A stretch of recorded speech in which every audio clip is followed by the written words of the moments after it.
There's a weird phenomenon I've noticed all throughout my life where the more I subject myself to discomfort, the happier I am. I think this phenomenon became increasingly apparent to me in first year of university, where I wanted to make the best impression possible. You know, typical freshman behavior. It's a new school, new network of people, new city. So I really felt a need to reinvent who I was as a human being, especially on a kind of social skills basis. So in order to do that, I was forcing myself outside of my comfort zone so frequently, it's as if it was some sort of game. It's like I was able to peel back a layer of reality and see some sort of one-to-one relationship between subjecting myself to discomfort and upgrading who I was as a human being. I was definitely onto something because I felt incredible. I was energetic, optimistic. I remember waking up in the morning not being tired because I was ready to tackle the day with energy. I never forgot how I felt, and I remember the importance of viewing the comfort zone and the effect it has on your overall well-being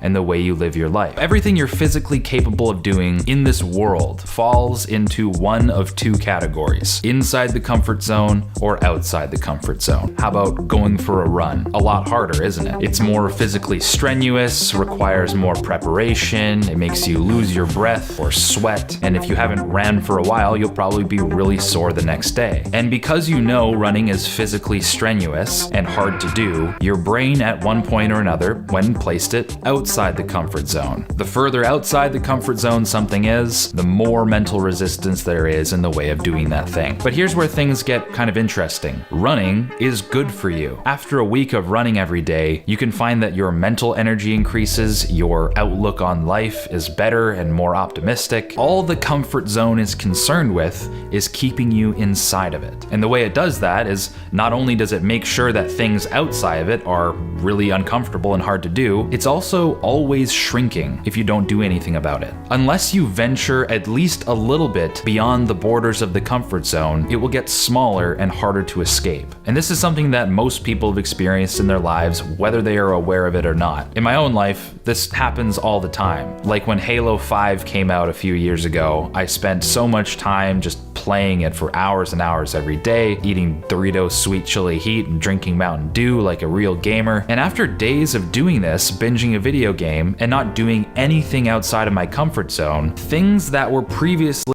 just on the edge of my comfort zone, like going to the gym, the comfort zone shrank to a point where going to the gym was now extremely difficult and very hard to bring myself to do. You may have also experienced this type of thing where maybe you're on vacation and it's sort of one of those sit around and don't really do much vacations. You're kind of on your phone a lot, on a couch, maybe the weather's really nice, and you start to become soft. You know, you don't really want to do many interesting things or very hard things or anything that will take much effort. You kind of just become a blob and you feel pathetic. Okay, so what have we learned? We've learned that in order to keep the comfort zone from shrinking, we have to do things that are outside of the comfort zone to keep the comfort zone large. And using the knowledge of the comfort zone, be aware that any potential discomfort in the way of doing the thing that you want to do isn't a real obstacle. It's all just in your head. If you live life this way, the comfort zone can also work in your favor, because as you start living this new lifestyle that may have at first been unnatural to you, the longer you live that way, the comfort zone is expanding to meet you. So living the way you want to live will become increasingly natural and, dare I say, comfortable. So to bring this whole thing back to my freshman year, it's becoming clear to me that the reason I felt so good wasn't necessarily because I was just uncomfortable all the time. The reason I felt so good was because I was living the life that I wanted to live, and I disregarded discomfort altogether. And when you no longer let discomfort have a say in how you make any of your decisions, the potential for what you can do with your life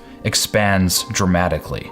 Hey dude, have as much responsibility as possible. Put as much on your plate as possible. It's gonna do nothing but build you up. It's gonna do nothing but just keep you mission focused. Eyes on the prize. In fact, I would even tell him, hey, do the things that stress you out. Have a schedule that puts some pressure on, because that stress is what's gonna build you up. You learn how to handle all this pressure, it's gonna do nothing but build up mental and physical fortitude. You're gonna get such a head start on life.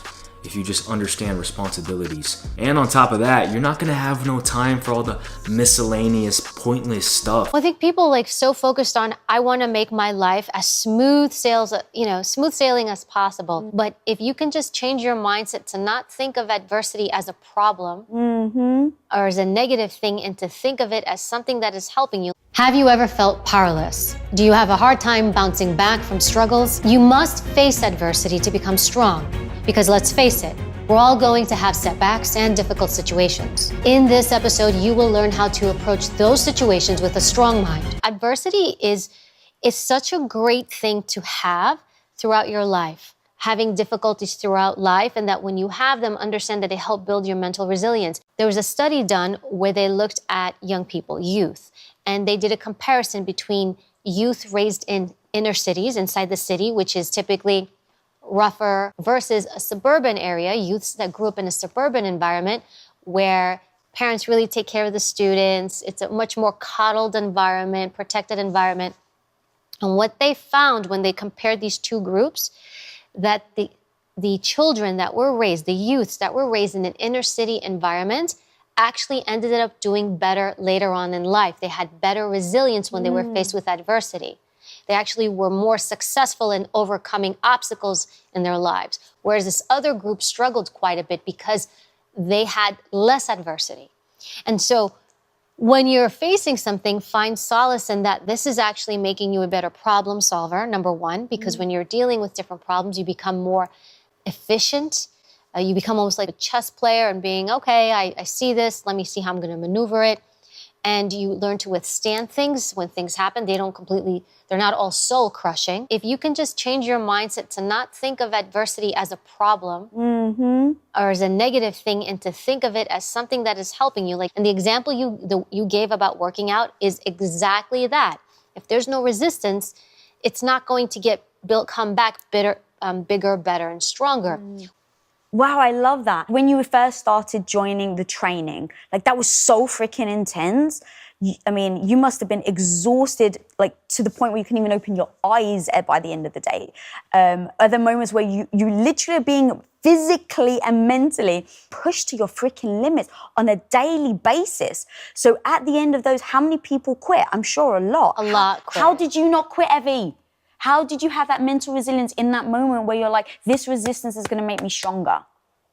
I think perhaps maybe I grew up with a lot of struggles, immigrant family, poor neighborhood. We lived in poor economic environment, government housing. My father, though, was quite resilient and very much a fighter. Maybe that was it. My parents actually did not entertain it growing up. So I can't really say the Secret Service did this to me. My family there was no room for it. You make things happen. You have a problem, find a solution. I started studying kids and adults in all kinds of super challenging settings. And in every study, my question was, who is successful here and why? We partnered with private companies asking, which of these salespeople is going to keep their jobs? And who's going to earn the most money? In all those very different contexts, one characteristic emerged as a significant predictor of success. And it wasn't social intelligence, it wasn't good looks, and it wasn't IQ. It was grit. Grit is passion and perseverance for very long-term goals. Grit is having stamina. Grit is sticking with your future, day in, day out, not just for the week, not just for the month, but for years.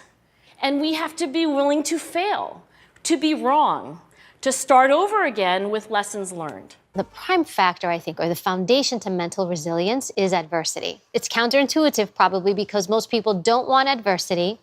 They fight adversity. When they have adversity, they feel, why is this happening? I don't want this in my life. I want everything to go very smoothly and I don't want to have any issues. However, adversity tends to be one of the foundations to creating mental resilience. When you face adversity over a consistent period of time, you know how to manage it, how to withstand it. It makes you stronger, it makes you more resilient. So adversity is actually one of those wonderful things